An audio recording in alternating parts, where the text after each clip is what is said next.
This is the Big O Show.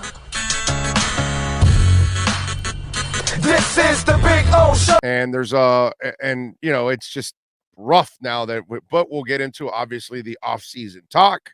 And the sad part about the off-season talk, and what I mean by that is on Sunday, a lot of people are wondering, well, I was reading Alan Pupar's article, and was it last chance for Tua to make a case, ? And it's kind of crazy because that is actually an indictment on what's wrong generally with sports fans. Because what could he possibly do on Sunday to change your mind? So what, if he throws for 500 yards and 5 touchdowns, all of a sudden he's the quarterback? So that's the problem.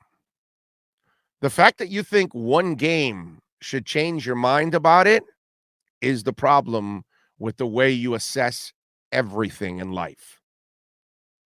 And that's why you say Gesicki's a bust, because it's not one game. It was an entire season that he was, terrible.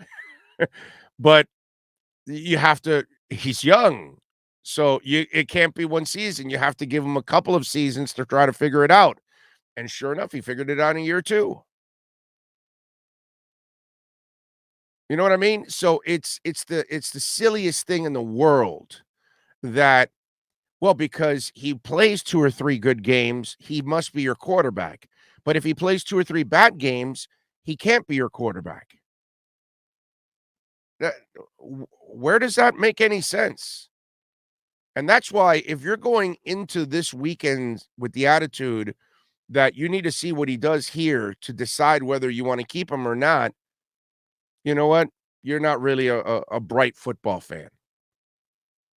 That's what I'm going to have to say. Because it just doesn't make any sense. You're assessing somebody that has no coaching staff, that has no offensive line, that has no running game. And most of his receivers are unreliable. So it's hard to assess anyone in that kind of a situation.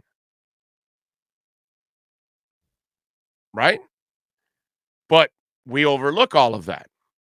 We think he's supposed to overcome all of that.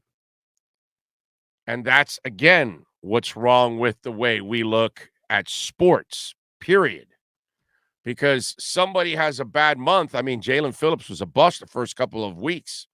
And it's like, the fact that you're calling Jalen Phillips a bust in the first month shows that you know nothing about football.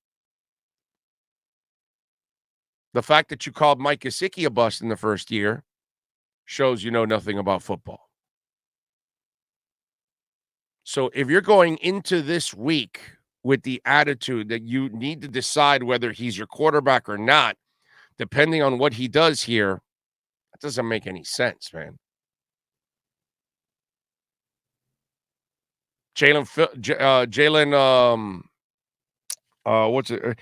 though I don't believe in him necessarily as a quarterback, but things have changed, and the kid in Philadelphia played better this year. I think they made a coaching change too, right? I think they had some changes on the offense, and he's played a little better. But it's like I said, Steve Young in Tampa and then going to San Francisco. It's watching Drew Brees lost for 3 years in San Diego until the light went on in year 4. Sometimes you have to give this some time. But to think that the New England game is going to decide whether Tua is or isn't the QB makes zero sense. So you guys can look at it that way if you want, but I think it's incredibly short-sighted to judge anybody on that one game. You need to see him over a stretch of time and put in a good situation, not in a constant, terrible situation. And that's what he's in.